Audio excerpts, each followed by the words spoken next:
కూడి వచ్చిన అందరికీ దేవుని నామములు తెలియజేస్తూ ఉన్నాను. ఒకటో కీర్తన, దావీదు రచించిన కీర్తన.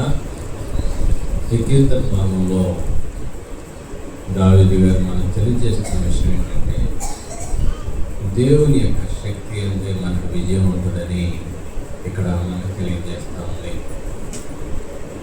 ఈ కీర్తన భాగం దావీదు గారు రచించారు. ఈ యొక్క భాగంలో దేవుని బలం ఉంది, మనకి విజయం లభిస్తుందని, అంతేకాకుండా మనం తలంచిన దానికంటే అధికంగా మనం దేవుని శక్తి మీద ఆధారపడి జరిగించగలమని ఇక్కడ తెలియజేస్తా ఉన్నాడు. కాబట్టి మనము ఎన్నో విషయాల్లో రకరకాలుగా ఆలోచన తత్వం కలిగి ఉంటాము.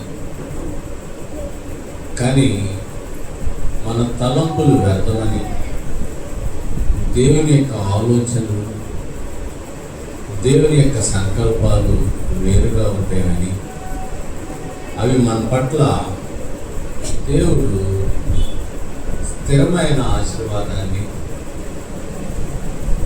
మనకి మంచి స్థిరవంతాన్ని ఇవ్వటానికి దేవుడు కూడుకుంటా ఉంటాడు.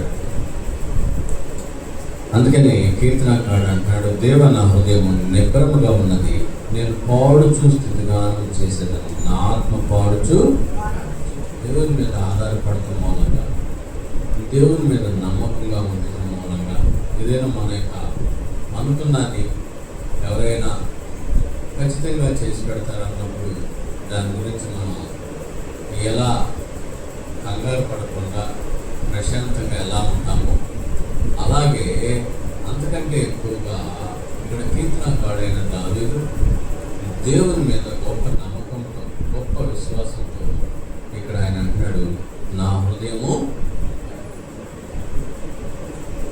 మనుషులు అయిన మనము నిబ్బరంగానే కనపడతా ఉంటాం, కానీ మన హృదయంలో అలజడి అనేది, మన హృదయంలో ఆలోచన తలంపులనేవి ఉన్నాయి. మనం అలాగే కూర్చొని ఉంటాం, ప్రశాంతంగా ఉన్నట్టే ఉంటాం, కానీ మన హృదయంలో రకరకాల పరిస్థితులు తాండవిస్తూ ఉంటాం.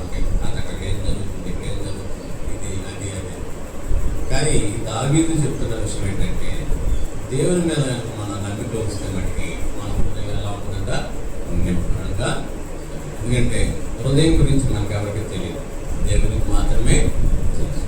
కాబట్టి ఆ హృదయంలో దేవుని మాత్రం మనం కనుక చోటీయగలిగితే, ఆయనకి మాత్రమే విశ్వాసంగా తీయగలిగితే మన హృదయం నిబ్బరంగా ఉంటుందని కీర్తనకారుడు తెలియజేస్తా ఉన్నాడు.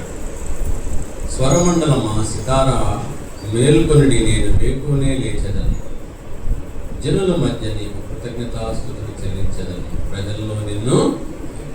కాబట్టి దేవాదేవుని యొక్క మీద ఉన్న విశ్వాసంతో మనం ఏం చేస్తామంటే, ప్రజల్లో మనము మాట్లాడగలం, ఆయన గురించి చెప్పగలం. ఆయన గురించి చెప్పలేకపోతున్నాము అంటే మనలో ఆయన మీద విశ్వాసము లేదని, మన హృదయము నిబ్బరముగా లేదని, మన విశ్వాసము దేవుని యందు నమ్మిక ఎంచలేకపోతున్నాం. కాబట్టి మనం చెప్పలేకపోతున్నాము. మేము ఒకసారి మనం పరీక్షించుకోవాలి.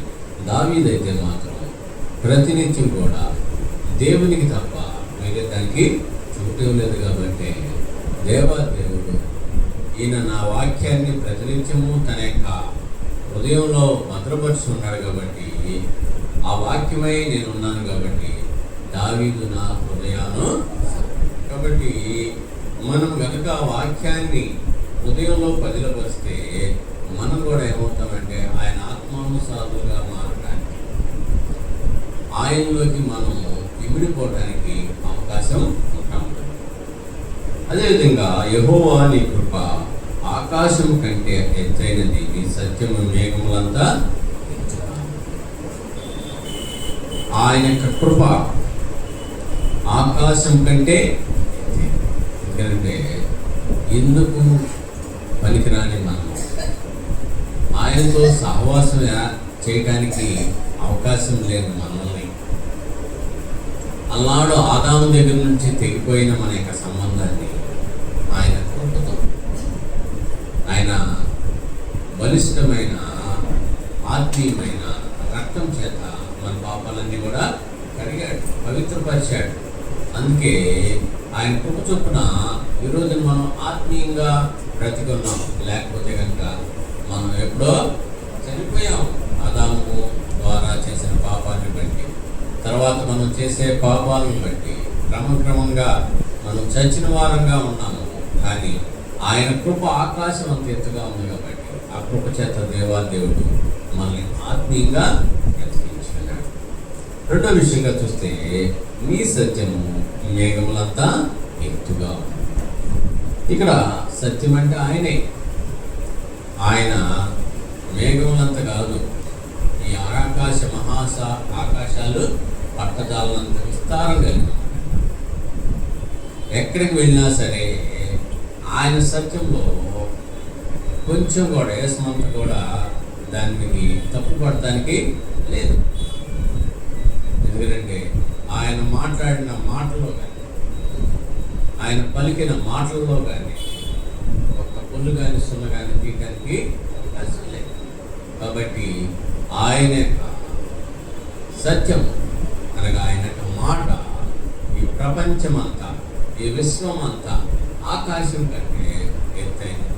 దాన్ని తీసివేయటానికి కానీ తోసివేయటానికి కానీ ఎవరికి అవకాశం లేదు. ఎందుకంటే ఆయన ఆదియు అంతము ఆయనే. ఆయనతోనే ఈ యొక్క సృష్టి మొదలైంది, ఆయనతోనే సృష్టి నాశనం అవుతుంది. అంతవరకే అల్లాడు జలప్రలయం వచ్చి నోవహు కుటుంబం తప్ప మిగతా వాళ్ళందరూ కూడా నష్టమైపోయారు. ఆయనకే ఘనత, ఆయనకే మహిమ. కాబట్టి కీర్తనకారుడు అందుకనే చెప్తున్నాడు, నీ సత్యం ఆకాశం కంటే ఎత్తైనది, మేఘం కంటే ఎత్తైనది.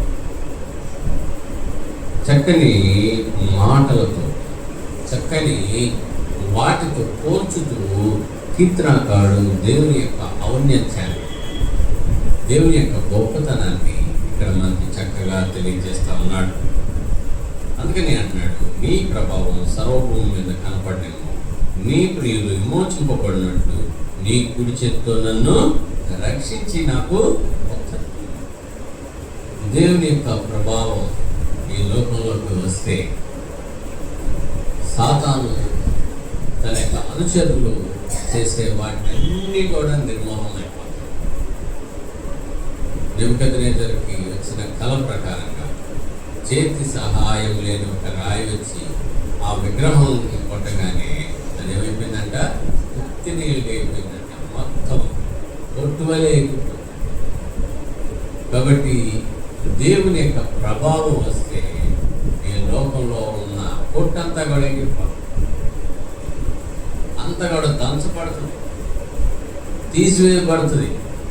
ఆయన ఒక్కసారి జలప్రలయం తెప్పిస్తేనే ప్రపంచం అంతా కూడా ఏమైపోయిందంటే మురికి కోపం అయిపోయింది, శవాల దెబ్బల్లాగా అయిపోయింది.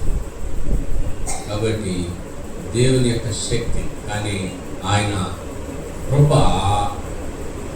ఆకాశం కంటే ఎత్తుగా ఉంది. కాబట్టి ఆయన అందరూ మారుమనసు పొందాలని ఆయన అందరి కోసం పరితపిస్తూ మరలా ఇంకోసారి అలాంటి జలప్రలయం వెళ్ళి నేను తీసుకురానని దేవాదేవుడు తానే నిబంధనని ఏర్పాటు చేసుకున్నాడు. ఎందుకు అంటే ఆయన కృప ఆకాశం కంటే ఎత్తైంది. అదేవిధంగా దేవుని యొక్క శక్తి కుడి చేతితో ఆయన మనల్ని రక్షించాడు. లేకపోతే దావీదు ఈనాడు ఆ అడవుల్లో ఆ యొక్క గొర్రెల మందలు కాసేటప్పుడు ఆ తోడేలు చేతులు లేదా సింహం చేతులు ఆయన చనిపోవాల్సిన వాడు.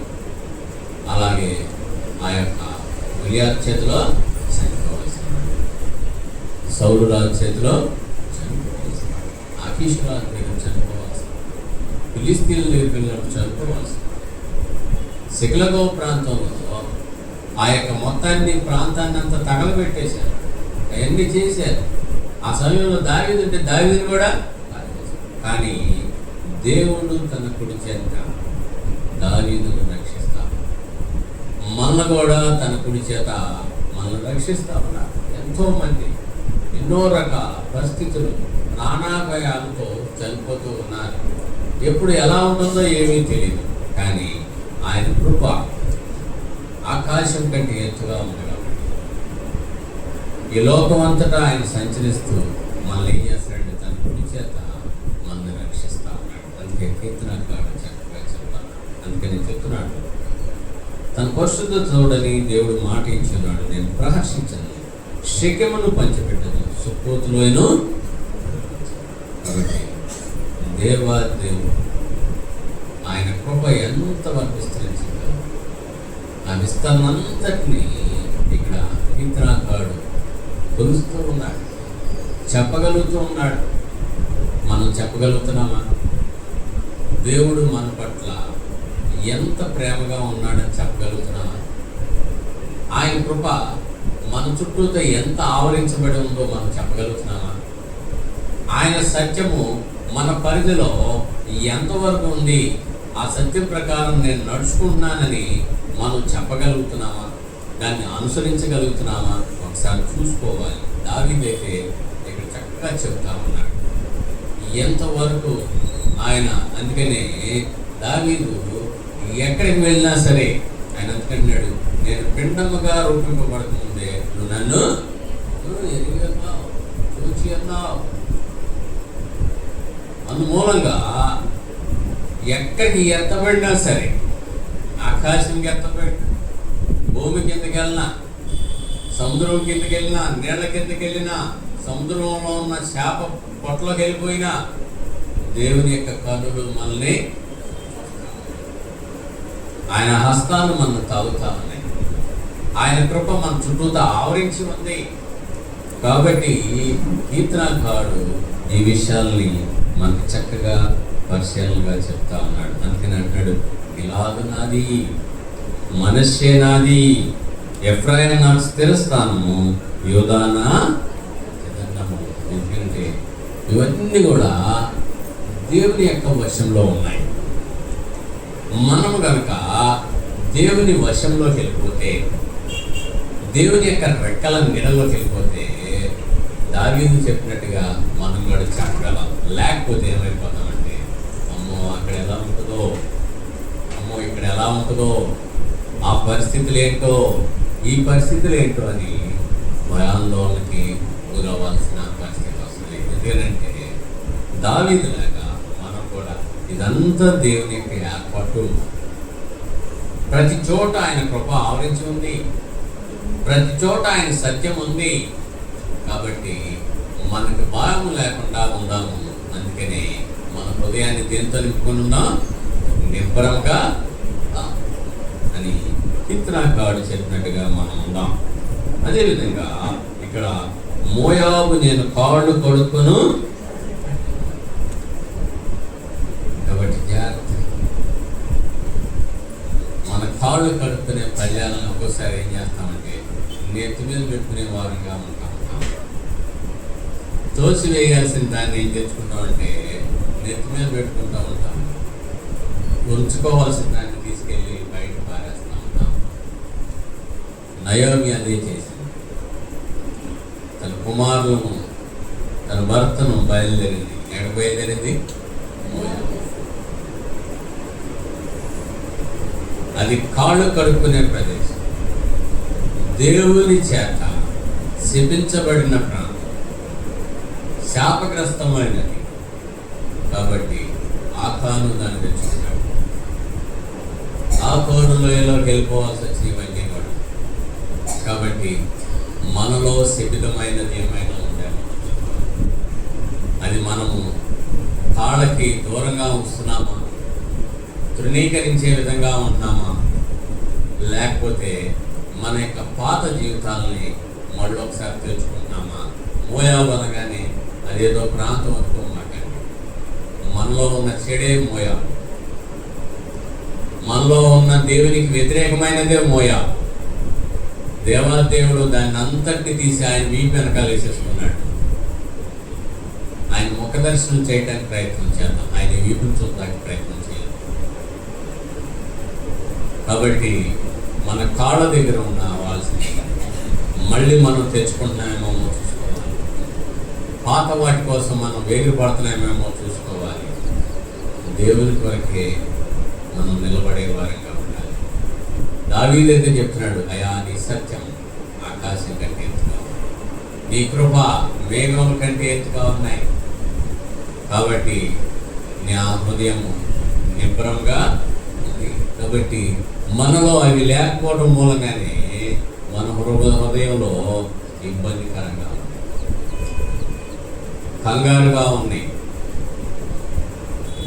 భయం చెందుతా ఉన్నాం. కాబట్టి మనం ఒకసారి చూసుకోవాలి. దూరంగా ఉంచవలసిన దాన్ని దూరంగా ఉంచుతున్నామా లేదా అని చూసుకోవాలి. ఎదోము మీదకి నా చెప్పు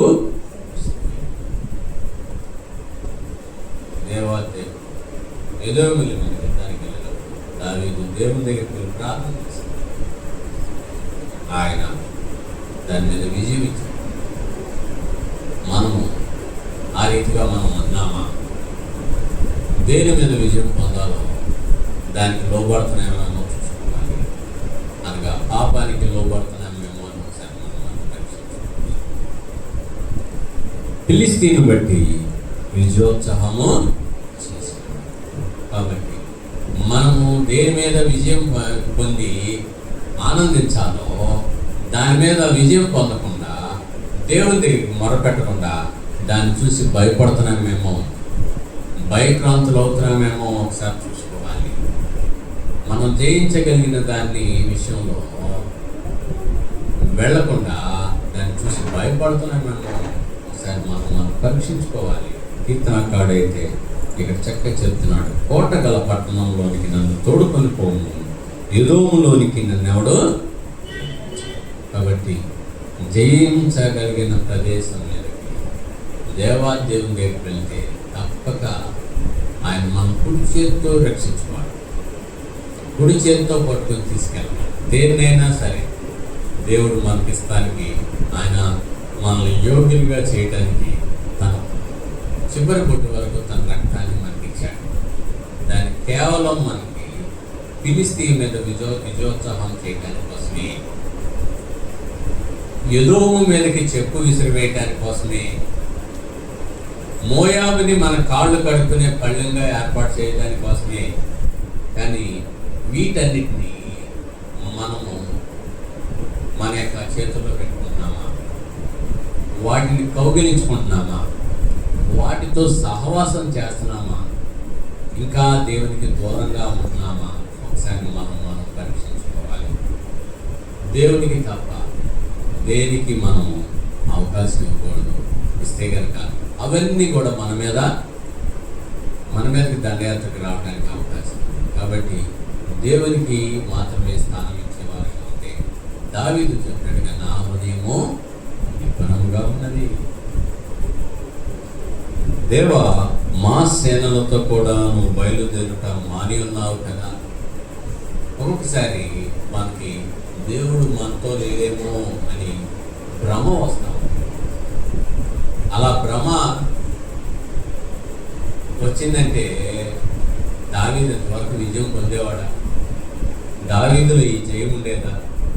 కాబట్టి ఊరికే ఒకసారి క్వశ్చన్ మార్క్గా ఉంటాడు, కానీ వెంటనే మళ్ళీ దేవుని హత్తుకుంటాడు. అందుకే అన్నాడు, మనుషుల సహాయము అంత మాత్రాన, ఈ విజయం రాకపోతాం మాత్రాన, కొంచెం సేపు నువ్వు నాకు ఎడబాటుగా ఉన్నంత మాత్రాన ప్రభువు కూడా అక్కడ ఏలి ఏలి లావా సమార్థమ, తండ్రి నా చేయని ఎందుకు విడిచి ఉన్నావు అని అన్నాడే కానీ మళ్ళీ వెంటనే చెప్తున్నాడు, అయా నా ఆత్మ నీకు. దేవుడితోనే సహవాసం.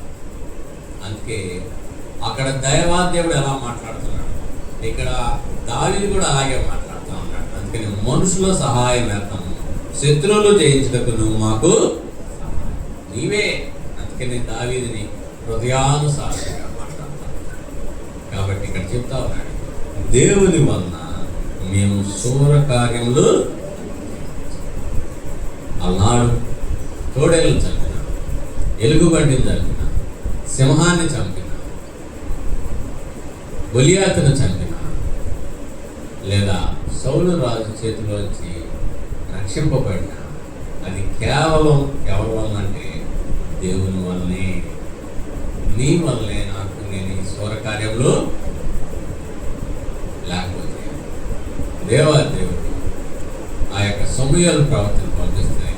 మొట్టమొదటిగా అయితే కనుక సౌలు రాజును చూసి ఎత్తరిని, అందగాడిని, భుజం నుంచి పైకి ఆ యొక్క ఇశ్రాయేలు దేశంలోనే అంత ఎత్తులేని వాడిని చూచి రాజుగా చేశాడు.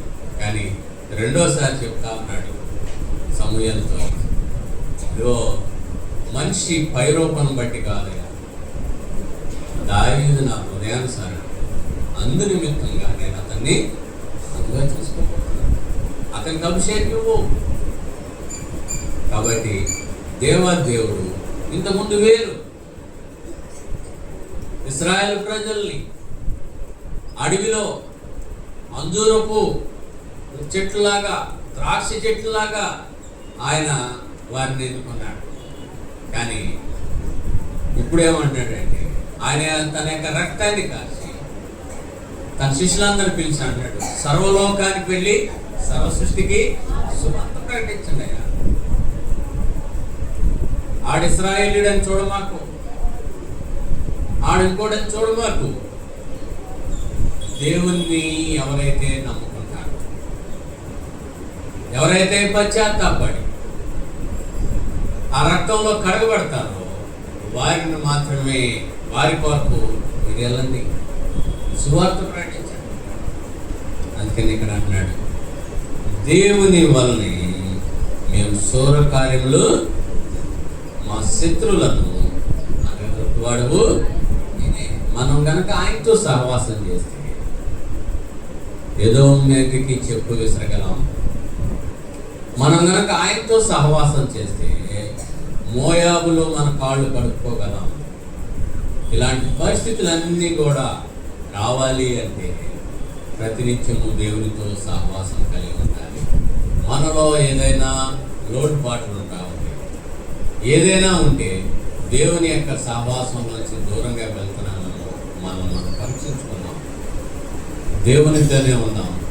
దావీదు చెప్పినట్టుగా నా హృదయము, కాబట్టి మన హృదయంలో ఉన్న అభద్రత, ఇబ్బందిని తొలగించుకొని మనం కూడా నిగ్రహంలోకి వెళ్దాం, దేవునితో సహవాసం చేద్దాం. అట్టి కృప దేవుడు మనందరికీ దయచేయను గాక.